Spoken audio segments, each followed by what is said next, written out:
a DJ or as a producer, you're in your room, you're in your studio, and you're not really thinking about the dancer, you're thinking about the music, and you're putting a lot of emphasis on trying to make the music sound so wonderful and so good, when simply the dancer just wants something that's just easy to dance to. This is the most challenging style of dance, jungle. You can dance at the speed of jungle. You can go to that like hip-hop type of beat it's got to it. And then you can like, you know, break to it. You can see all sorts of people get down to jungle. Like, you can even like 20 swing to jungle. You know, people like get that bop going on, that swing. And you can do that to jungle. I mean, you can do whatever you want.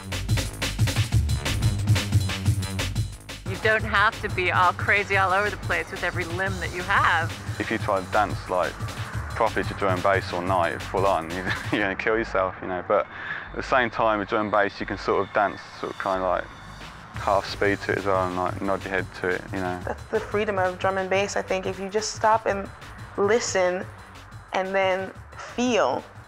You can really have a really deep, beautiful experience, you know?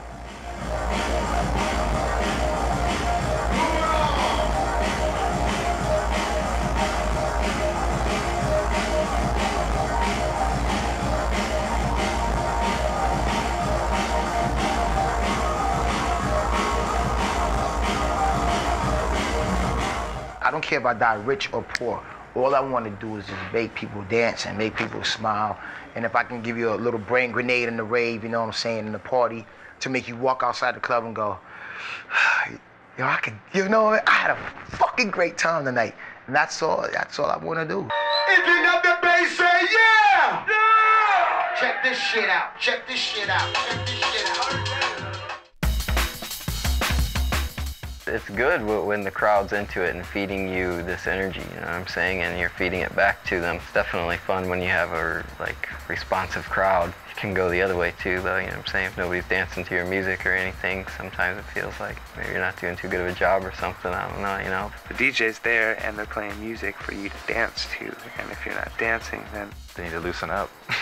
You know, I mean, that's what music is. I mean, it makes you dance, I think, down to your most tribal instincts, you know. You just feel it in your bones, and that's how I've always felt. And it still makes me move, and that's why I'm out at the clubs, whether I'm DJing or not. I think a lot of DJs lose that to a certain extent. They forget about like where you started, you know, on the floor. You know, it all started when you were dancing to another DJ, you know, and a lot of people just sit around and go like this. Man, are you not feeling that? Are you not feeling that vibe? It's like, how can you ignore that?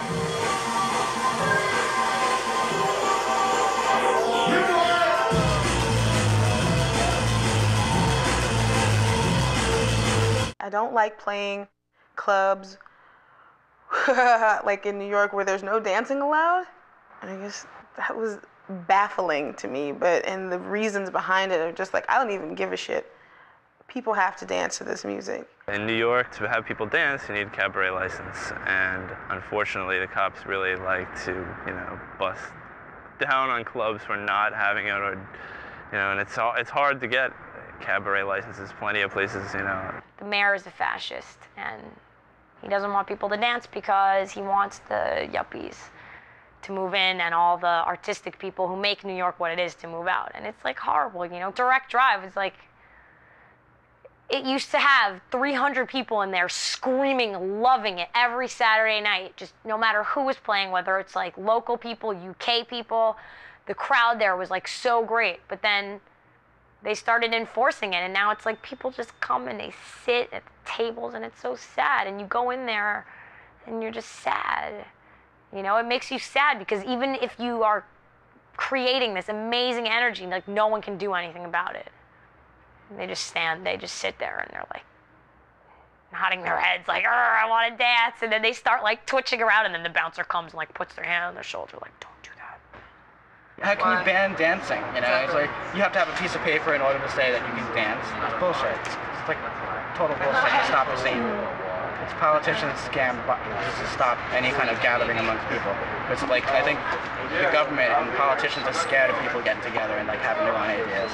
Like they want us to be like sheep, and like that's not gonna work. The more they're gonna push against it, the more it's gonna grow and become stronger. Dancing itself is an expression of freedom, you know. If you could just close your eyes and listen to the music and just let yourself go with your body, that's freedom in itself, and it shouldn't be, no matter where you are, if you're in the street and you hear somebody playing the drums in the corner, you should be able to stop and dance if you want to. You know, it shouldn't be that big of a deal. It's like speaking. But no one's ever really gotten a petition together, and none of the clubs have ever, you know, had people sign petitions when they went clubbing, telling them that this is a source of something they enjoy to do, and they have the right to do so. The clubs are always an easy target when you want to say that we're cracking down on crime.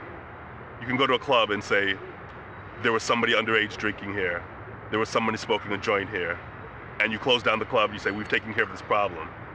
Whereas, if there was somebody drinking in the bleachers in Yankee Stadium or smoking a joint in the bleachers in Yankee Stadium, you don't close down Yankee Stadium. If there's somebody in a restaurant smoking a joint, the Four Seasons, you don't put the Four Seasons out of business. You don't close down a school because there's violence in a school. You say, how do we correct the violence in the school? In clubs, the answer is always close down the club.